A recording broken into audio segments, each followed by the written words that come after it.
Welcome to this genetics lecture series. In this second lecture, we will discuss the monohybrid and dihybrid cross performed by Mendel, and we will also discuss the outcome and results of monohybrid cross and how these crosses are helpful to study the inheritance pattern in genetics. So मैं हूँ Swati and biology educator. मैं इस lecture series genetics में genetics के जो सब parts हैं monohybrid and dihybrid cross वो डिस्कस करने वाली हूँ.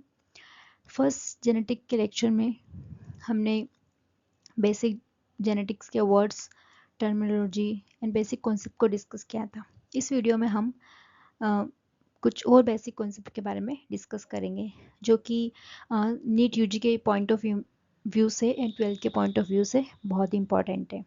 तो आइए शुरू करते हैं. तो हम लेक्चर फर्स्ट में हेरिडिटी की बात कर रहे थे. हेरिडिटी को हमने यहाँ पर 3 टाइम पीरियड में डिवाइड किया है. तो क्योंकि जेनेटिक्स में सबसे ज़्यादा इनिशियल काम जो है वो मेंडल ने किया था, तो उनसे पहले जो टाइम पीरियड था उसे प्री मेंडलिज्म कहा जाता है हेरिडिटी के अंदर, और उनके बाद का जो टाइम पीरियड है उसे पोस्ट मेंडलिज्म के नाम से जाना जाता है. प्री मेंडलिज्म के दौरान यहाँ पर बहुत सारे साइंटिस्ट जो उन्होंने थ्योरीज दी अपनी, और वो थ्योरीज ये कहती थी कि जो कैरेक्टर बनता है उस कैरेक्टर की क्या होती है, मिक्सिंग होती है.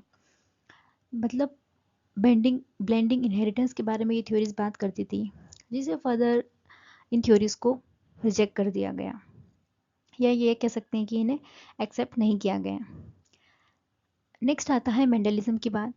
तो मेंडलिज्म उस टाइम पीरियड को कहते हैं जेनेटिक्स में जब एक साइंटिस्ट ग्रिगर जोहन मेंडल, जिन्होंने 1856-1857 से लेकर 1863-65 तक एक्सपेरिमेंट परफॉर्म किए.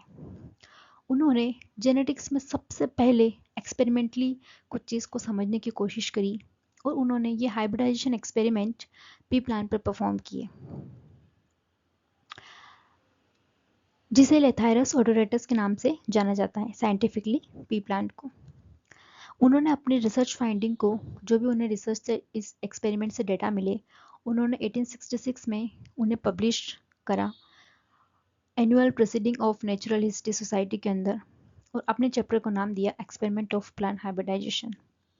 ग्रिगर जोहन मेंडल जेनेटिक्स के फील्ड में इनिशियली बहुत जाने माने नाम आज भी जाने जाते हैं, क्योंकि उनका जो कंट्रीब्यूशन रहा है जेनेटिक्स में, जेनेटिक्स को जो बेसिक इनहेरिटेंस को समझने में, तो जेनेटिक्स में, और उनके जो रिजल्ट्स हैं वो बहुत ही इम्पोर्टेंट साबित हुए. 1884 में मेंडल की डेथ हो जाती है. तो देखते हैं मेंडल ने अपने एक्सपेरिमेंट के लिए, मेंडल के एक्सपेरिमेंट में उन्होंने क्या क्या मटेरियल यूज़ किए. तो मेंडल ने पायसम सिटाइवन पे काम किया, गार्डन पी पर. उन्होंने तो मेंडल के गार्डन पी को सिलेक्ट करने के क्या कारण रहे, मेंडल ने गार्डन पी को ही क्यों सिलेक्ट किया, क्यों उन्होंने अदर प्लांट पर स्टडी नहीं की, क्योंकि इसके बहुत सारे रीजंस थे. तो उन्होंने देखा कि जो गार्डन पी है उसे एक तो कल्टीवेट करना आसान है, आप उसके सीड को सॉ कर दीजिए और प्लांट डेवलप हो जाता है. लाइफ साइकिल उसका बहुत ही शॉर्ट होता है, 2 से 3 महीने के अंदर अंदर यहाँ पर पूरा प्लांट डेवलप हो जाता है. बहुत सारे नंबर में ऑफस्प्रिंग बनते हैं, क्योंकि ये प्लांट है तो बहुत ज़्यादा नंबर में सीड्स बनेंगे, और जितने ज़्यादा सीड्स होंगे उतने ही नेक्स्ट जनरेशन में प्लांट बनेंगे. यहाँ पर कंट्रास्टिंग कैरेक्टर्स भी बहुत ज़्यादा देखे गए, जिनके 2 फॉर्म है, अपोजिट फॉर्म. ये plant naturally self pollinated plant है, क्योंकि इसके जो फ्लावर होते हैं वो बाइसेक्सुअल फ्लावर होते हैं. इस प्लांट में यहाँ पर जो फ्लावर हैं, फ्लावर में मेल एंड फीमेल दोनों ही पार्ट होते हैं. नेक्स्ट है आर्टिफिशियल हाइब्रिडाइजेशन. इस प्लांट में करना बहुत ही ईजी रहा. तो मेंडल ने अपनी स्टडी के लिए इस पाइसम सिटाइवन में इस गार्डन पी के 7 कैरेक्टर को सिलेक्ट किया. उनके 7 कैरेक्टर क्या क्या हैं वो हम वन बाय वन देखते हैं. फर्स्ट कैरेक्टर उन्होंने लिया प्लांट हाइट, जिसके 2 अपोजिट फॉर्म है, टॉल एंड ड्वार्फ, जिसे हम ट्रेट कहते हैं. प्लांट हाइट एक कैरेक्टर हो गया, एंड हमारे 2 ट्रेट हो गए प्लांट हाइट के, tall and dwarf. Second character था फ्लावर कलर. तो 2 यहाँ पर फ्लावर कलर देखने को मिले, violet and white. Flower position axial and terminal. Pod shape हम यहाँ पे देख सकते हैं, इन्फ्लेटेड और कंस्ट्रिक्टेड। पॉड कलर यहाँ पर green and yellow pod colour हम देख सकते हैं। Seed shape round and wrinkle and seed colour yellow and green.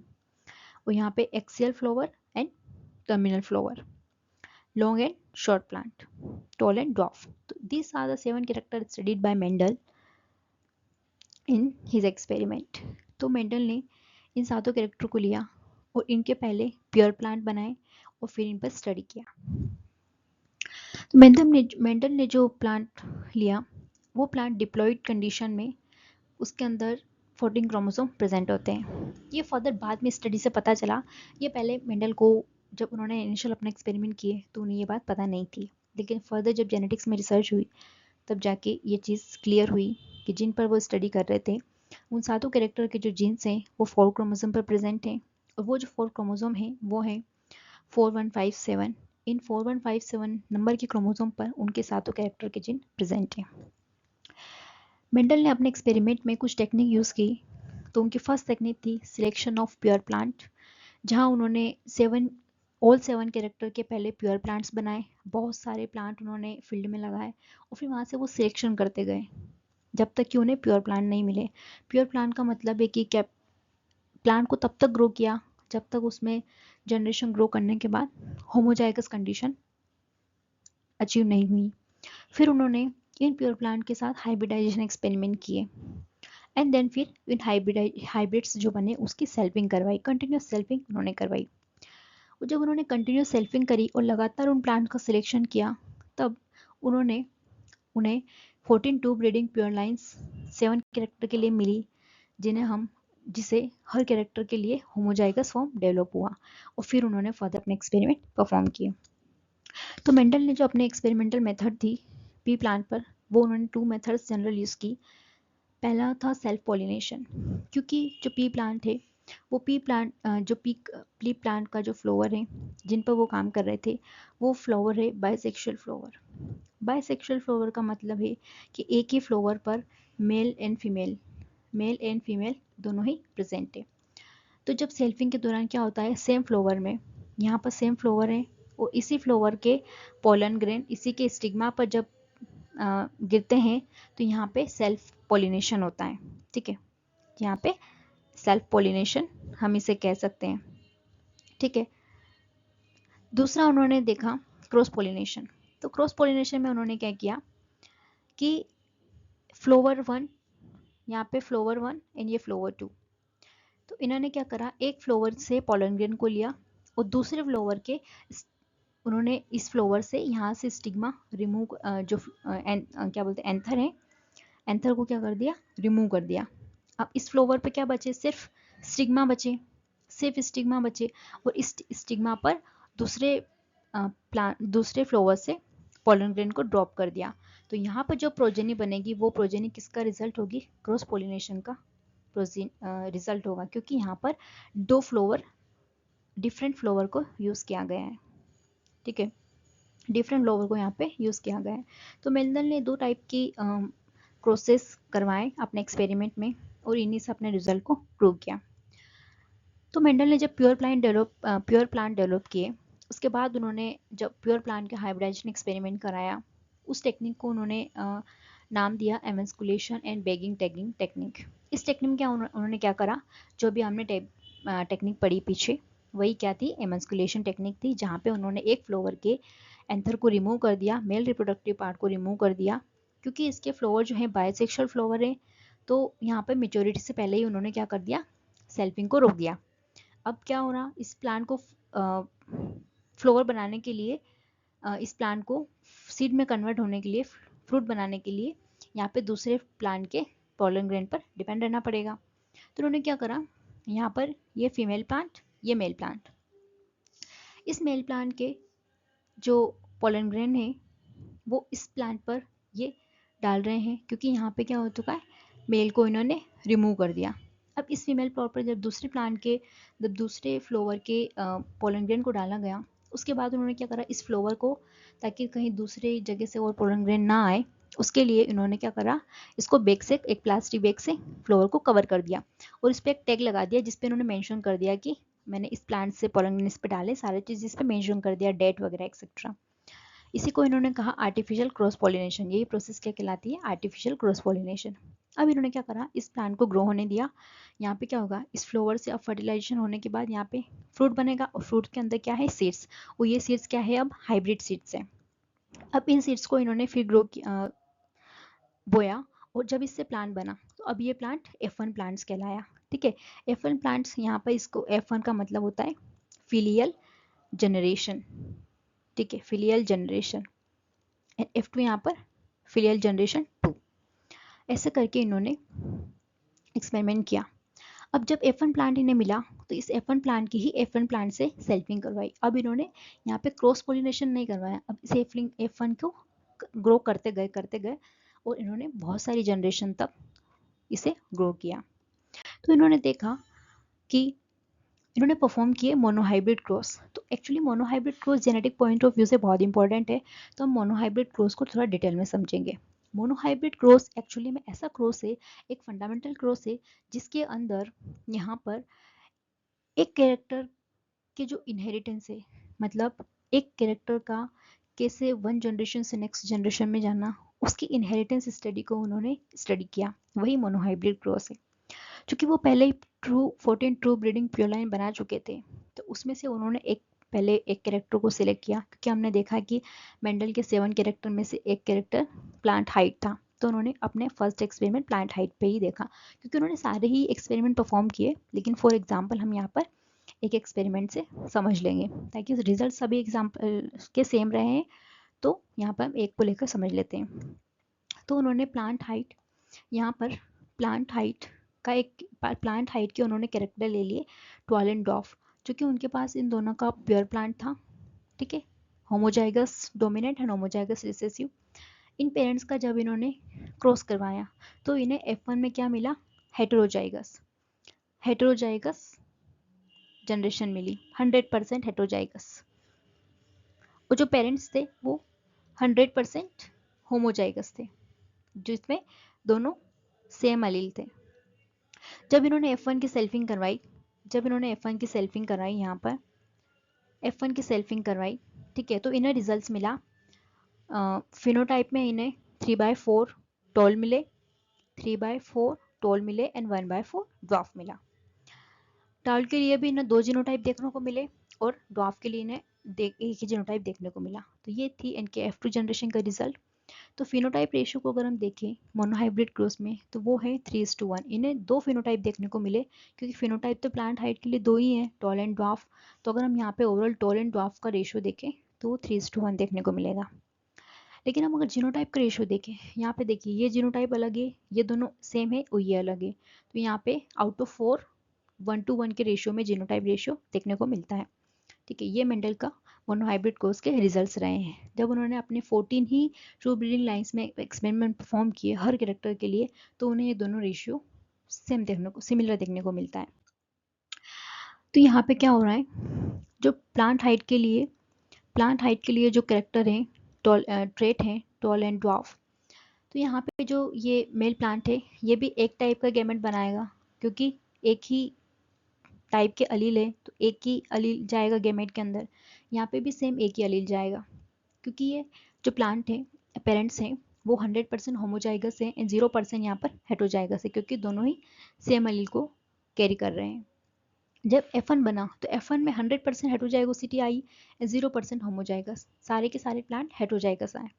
जब इन्होंने इनकी सेल्फिंग करवाई, इनब्रीडिंग करवाई, सेम फ्लोर में जब सेल्फ पॉलन ग्रेन और स्टिग्मा पर फर्टिलाइजेशन हुआ, तो यहाँ पे F1 में इन्हें टॉल एंड ड्वार्फ का रेशो 3:1 देखने को मिला, जिसकी हमने पहले बात करी।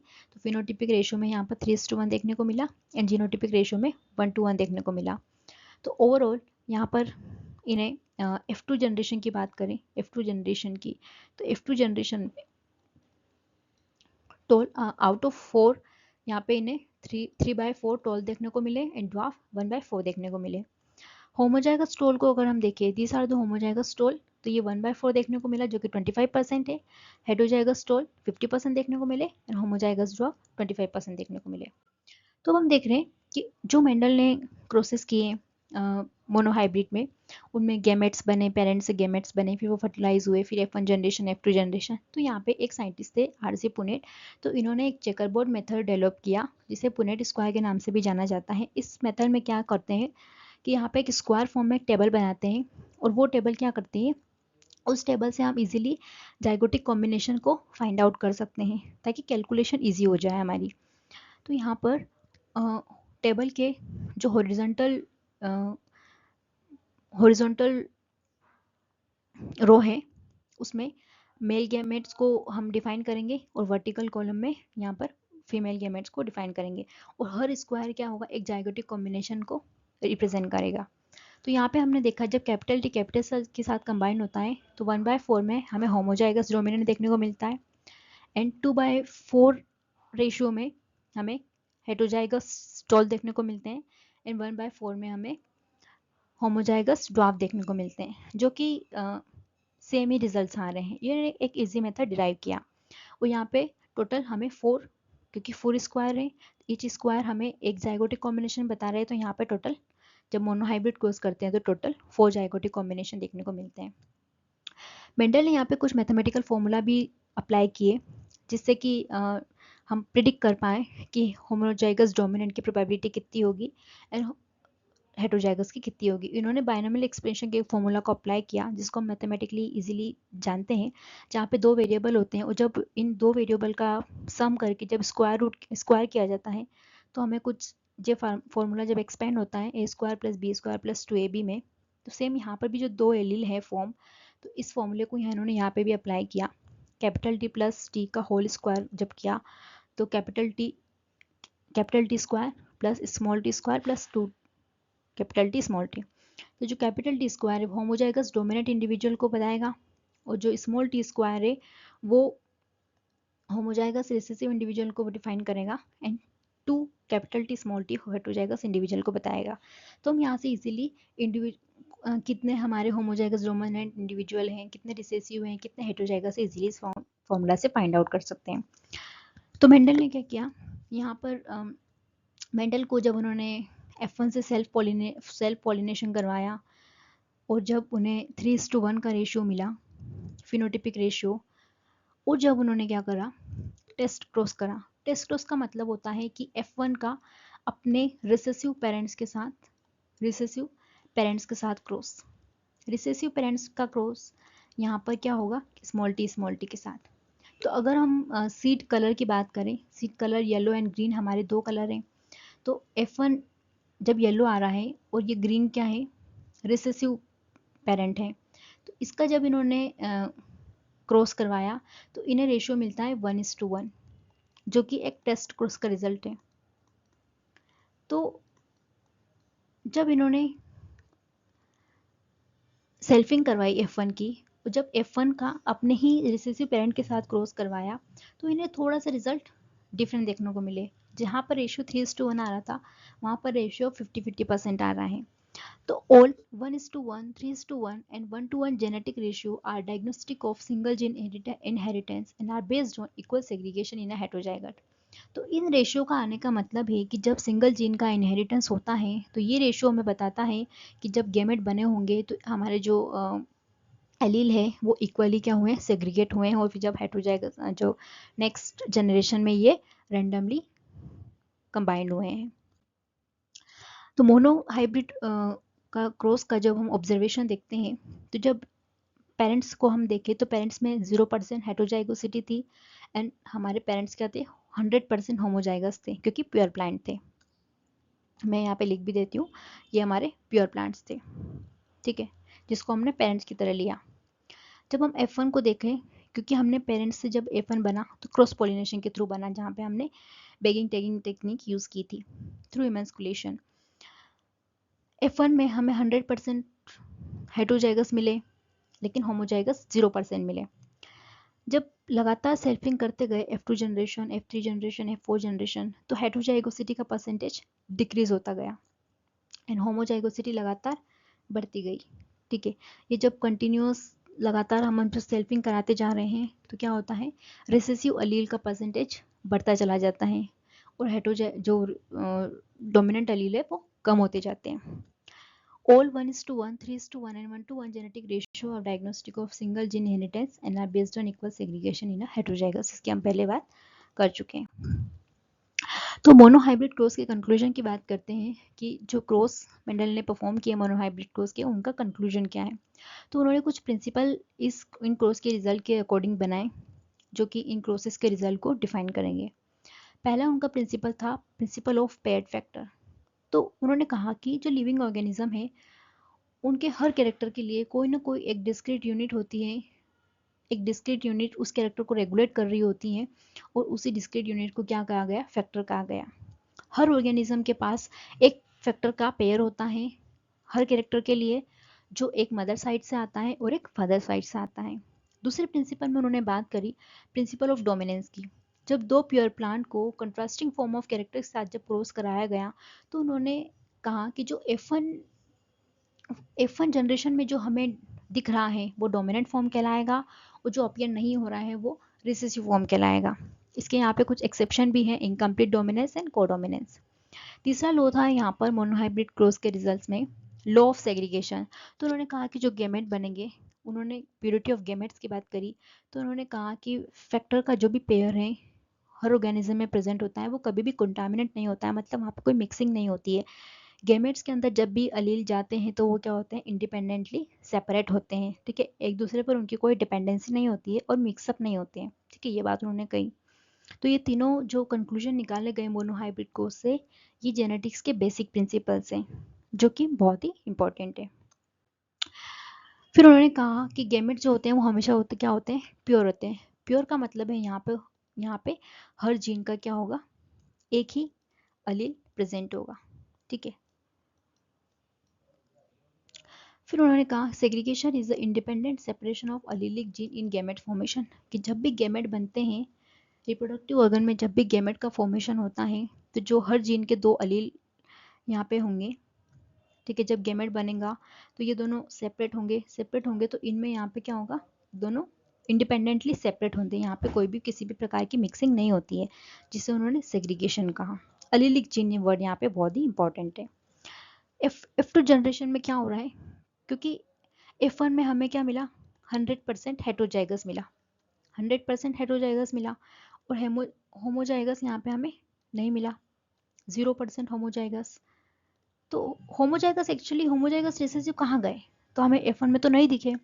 लेकिन F2 जनरेशन में क्या हुआ, कैरेक्टर का रीअपियरेंस होता है, वो किस वजह से होता है, जो अलील सेपरेट हो रहे हैं उनके रेंडमली रिकम्बाइन हो रहे हैं F2 जनरेशन में, उस वजह से हमें कैरेक्टर रीअपियर हो रहा है, ठीक है। ये मोनोहाइब्रिड प्रोसेस के बेसिक चीज़ें हो गई।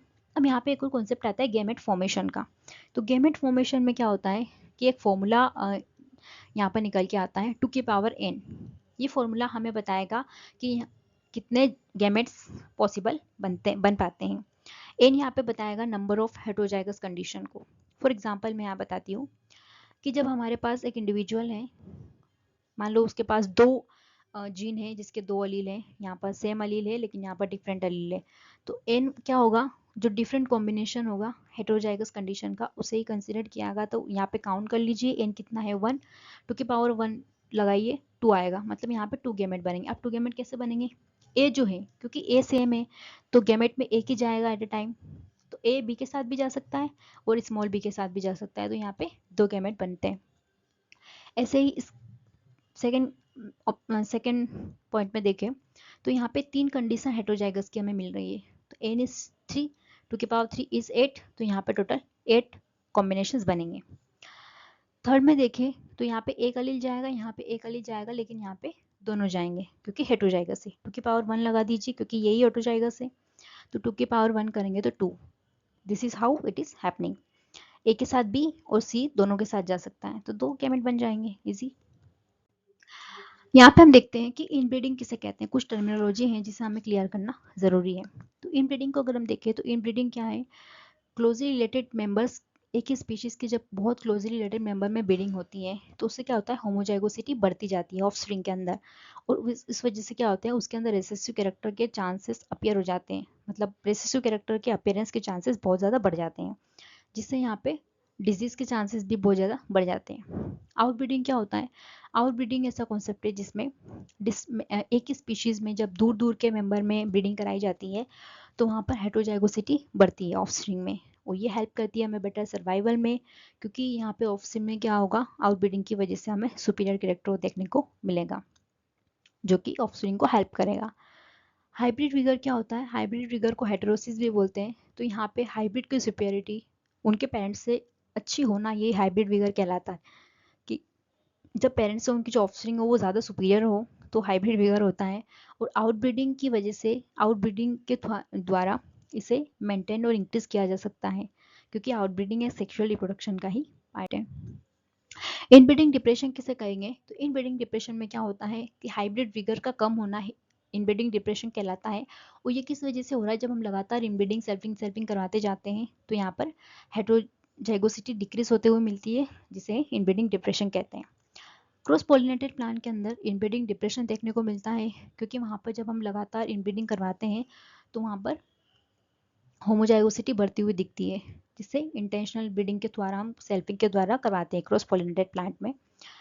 सेल्फिंग इन प्लांट जब होती है तो एब्सोल्यूट इनब्रीडिंग होती है, एंड सेल्फ पॉलिनेशन को ही हम इनब्रीडिंग भी बोल सकते हैं, एंड क्रॉस पॉलिनेशन को हम आउटब्रीडिंग भी बोल सकते हैं। जैसे कि फॉर एग्जांपल हम ह्यूमंस में देखिए अगर, तो बहुत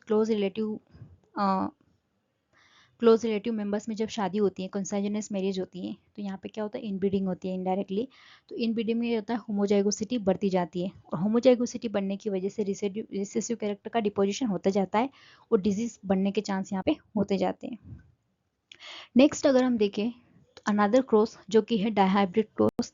डायहाइब्रिड क्रॉस के अंदर जब दो कैरेक्टर को एट ए टाइम स्टडी किया जाए, मतलब दो जीन के इनहेरिटेंस को एक ही टाइम पर जब हम स्टडी करते हैं, उसे हम कहते हैं डायहाइब्रिड क्रॉस। मेंडल ने ये क्रॉस इसलिए किया क्योंकि वो जानना चाहते थे कि अगर एक कैरेक्टर या एक कैरेक्टर के जो जीन है और दूसरे कैरेक्टर के जो अदर जीन है, क्या उनके बीच में कोई इंटरेक्शन हो रहा है या फिर वो कैसे भी तरीके से इंटरेक्ट कर रहे हैं। तो उन्होंने उन्हीं 7 कैरेक्टर को लेकर हाइब्रिड क्रॉस परफॉर्म किए। तो यहाँ पे हम एक एग्जांपल के थ्रू समझ लेते हैं, क्योंकि इनके रिजल्ट सिमिलर ही देखने को मिलते हैं। तो यहाँ पर हमने राउंड एंड येलो सीड को जब रिंकल सीड प्योर प्लांट के रिंकल एंड ग्रीन सीड के साथ क्रॉस करवाते हैं, तो यहाँ पे जब क्रॉस पॉलिनेशन होता है वही इमस्कुलेशन एंड बैगिंग टैगिंग टेक्निक से, तो यहाँ पर F1 जनरेशन में हमें राउंड एंड येलो देखने को मिलता है। ठीक है, मेल साइड से भी हमें जब यहाँ पे सेल्फिंग कराते हैं हम लोग, तो male gamete and female gamete हमें 4 टाइप्स के देखने को मिलते हैं। मेंडल ने जो डायहाइब्रिड क्रॉस परफॉर्म किए, जैसे कि हम राउंड येलो और रिंकल येलो में करा रहे हैं तो हमें F1 में राउंड येलो मिल रहा है, और जब सेल्फिंग करवा रहे हैं F1 की तो हमें 9:3:3:1 रेशियो में 16 जो जाइगोटिक कॉम्बिनेशन मिल रहे हैं, वो जो हमारे फिनोटिपिक रेशियो है वो हमें 9:3:1 रेशियो में मिल रहा है। ठीक है, तो एक्चुअली जब हम नंबर देखें अगर प्लांट्स का, मान लो 556 पौधे मंडल ने लगाए हैं। ठीक है, मान लो इस फील्ड में 556 सीड्स को ग्रो किया गया है, तो उसमें से 315 येलो मिले उन्हें, राउंड येलो मिले, 108 राउंड ग्रीन मिले, 101 रिंकल ग्रीन मिले एंड 32 रिंकल ग्रीन मिले। इसका मतलब है अगर रफली अगर हम देखें तो ये 9:3:3 के 1 रेशियो में है। ठीक है, एग्जैक्ट 9:3:3:1 रेशियो नहीं मिला होगा उन्हें, लेकिन अगर रफली देखा जाए मैथमेटिकल फॉर्म में तो ये रेशियो 9:3:3:1 के फॉर्म में था। अब पुनेट स्क्वायर की हेल्प अगर हम लें डायहाइब्रिड क्रॉस में, तो हम इधर जो हमारा हॉरिजॉन्टल साइड है यहाँ पे हम मेल गैमेट को रिप्रेजेंट कर रहे हैं, एंड वर्टिकल साइड में हम फीमेल गैमेट को रिप्रेजेंट कर रहे हैं। ठीक है, यहाँ पे हम जब जाइगोटिक कॉम्बिनेशन बनाते हैं तो टोटल 16 जाइगोटिक कॉम्बिनेशन यहाँ पर पॉसिबल है। 16 जाइगोटिक कॉम्बिनेशन यहाँ पे देखने को मिलेंगे। ठीक है, हम यहाँ पे काउंट भी कर सकते हैं क्योंकि ईच स्क्वायर यहाँ पे 1 जाइगोटिक कॉम्बिनेशन को रिप्रेजेंट कर रहा है। तो जब रिजल्ट देखे गए, रिजल्ट को जब एनालाइज किया गया तो देखा कि हर गैमेट के आने की प्रोबेबिलिटी कितनी है, 1/4 1/4 1/4। फिनोटिपिक रेशियो यहाँ पे देखने को मिलता है 9:3:3:1। ठीक है, जिसमें 9 है हमारे राउंड येलो, 3 है राउंड ग्रीन एंड 3 है रिंकल ग्रीन एंड 1 है wrinkle green, wrinkle yellow and wrinkle green. जब दोनों कैपिटल अलील हो तो राउंड येलो आ रहा है, एक कैपिटल हो लेकिन जो येलो वाला है वो रिसेसिव अलील आ रहा है तो ग्रीन होगा। ठीक है, राउंड के लिए दोनों रिसेसिव है तो रिंकल आ रहा है, लेकिन एक कैपिटल है तो येलो फिनोटाइप दे रहा है। राउंड के लिए भी रिसेसिव है और येलो के लिए भी रिसेसिव है, तो हमें रिंकल ग्रीन देखने को मिल रहा है क्योंकि दोनों ही रिसेसिव है। तो इसी कॉम्बिनेशन में हमें फिनोटिपिक रेशियो देखने को मिलता है। जीनोटिपिक रेशियो की बात करें तो हम जब 16 जाइगोटिक कॉम्बिनेशन बन रहे हैं तो उसमें 1:1, 2:4:2, 1:1 के रेशियो में हमें जाइगोटिक कॉम्बिनेशन यहाँ पे देखने को मिलता है। फिर डायहाइब्रिड क्रॉस को अगर स्टडी किया गया तो रिजल्ट के अकॉर्डिंग ये देखने को मिलता है कि ऐसा क्रॉस लग रहा है जिसमें दो मानो मोनोहाइब्रिड क्रॉस का क्या हो, ये मल्टीपल हो। जब 3:1 का मल्टीप्लाई करेंगे तो 9:3:1 रेशियो मिलेगा, जो कि इस चीज़ को प्रूव कर रहा है कि जब दो एक सिंगल कैरेक्टर के इनहेरिटेंस से हमें सेम सेम रिजल्ट देखने को मिल रहे हैं। मतलब यहाँ पर दोनों कैरेक्टर के बीच में कोई भी ऐसा इंटरेक्शन देखने को नहीं मिल रहा है। जीनोटिपिक रेशियो में भी ये मोनोहाइब्रिड क्रॉस का जीनोटिपिक रेशियो है और ये भी। तो जब दो का यहाँ पे मल्टीप्लाई कर रहे हैं तो 1:1, 2:4:2, 1:1 जीनोटिपिक रेशियो देखने को मिलता है। तो रेशियो ऑफ ये है डायहाइब्रिड टेस्ट क्रॉस का result, and 9331 are diagnostic of independent separation of one or two dihybrid myocyte respectively। मतलब ये रेशियो हमें तभी देखने को मिलता है जब दो अलग अलग कैरेक्टर के अलग अलग जीन जो हैं वो इंडिपेंडेंटली असोर्ट हों, तभी ये देखने को रेशियो मिलेगा हमें। तो डायहाइब्रिड क्रॉस से क्या कंक्लूजन निकलता है? Law of independent assortment.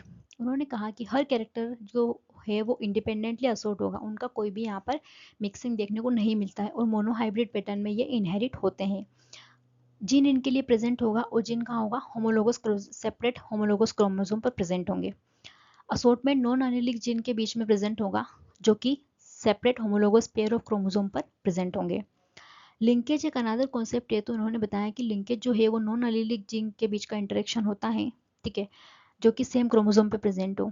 Segregation is independent separation of allylic form during gamete formation, इसकी हम पहले बात कर चुके हैं। तो यहाँ पे डायहाइब्रिड क्रॉस में सेग्रीगेशन भी देखने को मिलेगा एंड इंडिपेंडेंट असॉर्टमेंट भी देखने को मिलेगा। यहाँ पे हम देखिए ये एक कैरेक्टर के जीन है, ठीक है, ये हमारा कैरेक्टर 1 है और ये कैरेक्टर 2 है, ठीक है। तो ये दोनों कैरेक्टर के जो जीन है वो इंडिपेंडेंटली सेपरेट हो रहे हैं और जब गैमेट्स बन रहे हैं तो ये रैंडमली क्या हो रहे हैं, कंबाइन कर जा रहे हैं, जिसकी वजह से हमें 16 जाइगोटिक कॉम्बिनेशन देखने को मिले डायहाइब्रिड क्रॉस में, जिसे हम क्या कह रहे हैं, इंडिपेंडेंट असॉर्टमेंट की वजह से ऐसा हो रहा है कि जब हमें बहुत ज़्यादा जाइगोटिक कॉम्बिनेशन देखने को मिलता है, मतलब ये जो अलील इस कैरेक्टर के जीन के जो दोनों अलील है वो भी इंडिपेंडेंट सेग्रीगेट हो रहे हैं और ये इस कैरेक्टर के जो जीन है वो इस कैरेक्टर के जो जीन है वो भी आपस में क्या हो रहे हैं, इंडिपेंडेंटली सेपरेट आउट हो रहे हैं, जिसकी वजह से हमें इतने सारे गैमेट देखने को मिलते हैं।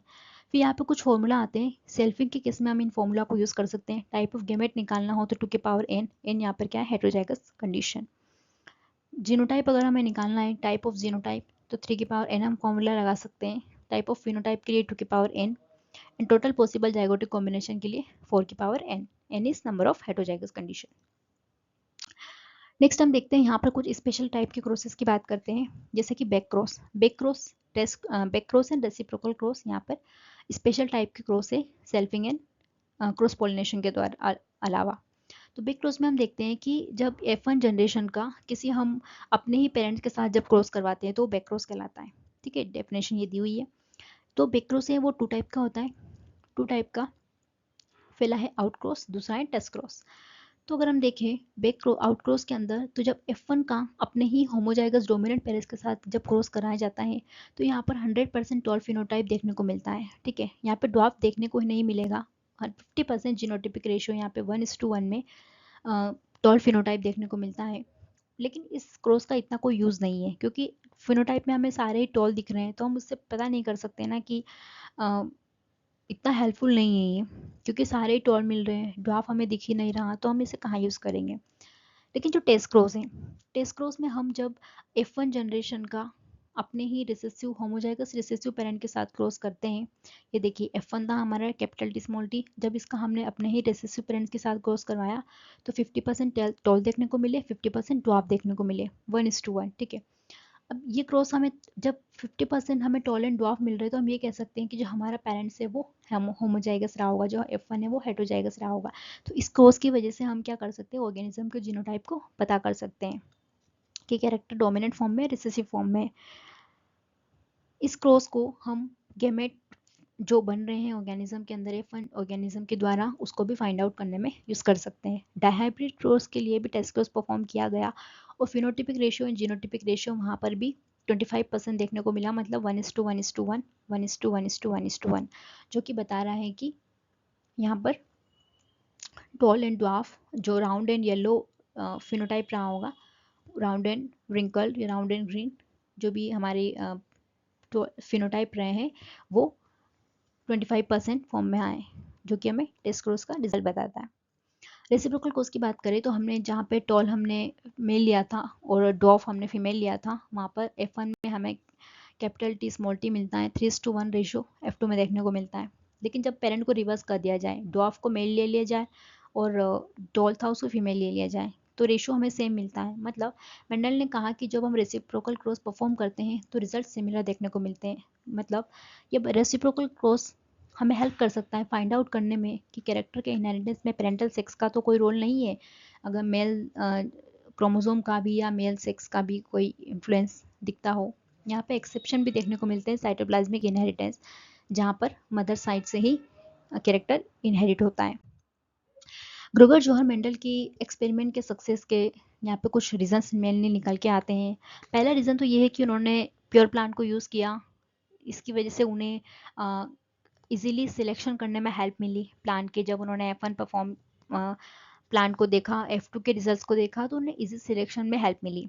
दूसरा, उन्होंने स्टैटिस्टिक्स और मैथमेटिकल फॉर्मूला को यूज़ किया जिससे वो प्रोबेबिलिटी इजीली कैलकुलेट कर पाए, कैलकुलेशन ईजी रहा। एक से ज़्यादा कैरेक्टर को उन्होंने एट अ टाइम स्टडी किया जिससे कि इंटरेक्शन के बारे में स्टडी में हेल्प मिली।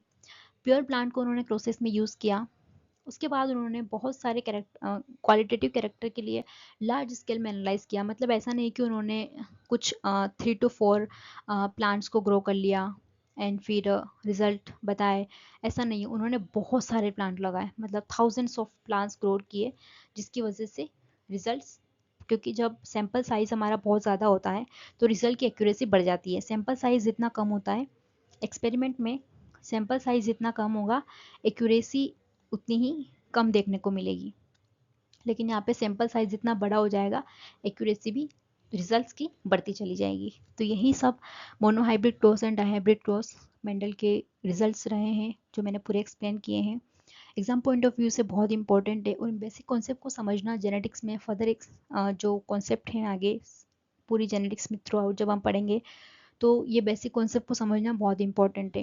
एग्जाम में तो पूछे ही जाते हैं, चाहे नीट यूजी हो, नीट यूजी में बहुत क्वेश्चंस जेनेटिक्स से पूछे जाते हैं और बहुत इजी वे में आते हैं अगर हम कॉन्सेप्ट को ईजिली समझ लें। तो इस वीडियो में यहीं तक। Thank you for watching this video and please comment, like, share and subscribe my channel. Support continuous, thank you for continuous support and thank you for watching this video. Please like, subscribe and share and मुझे comment में बता सकते हैं आपको कि किस video पर, कौन से टॉपिक्स पर वीडियो बनाया जाए, और ताकि मैं उन टॉपिक्स को इजी वे में कन्वे करने का कोशिश करूँ।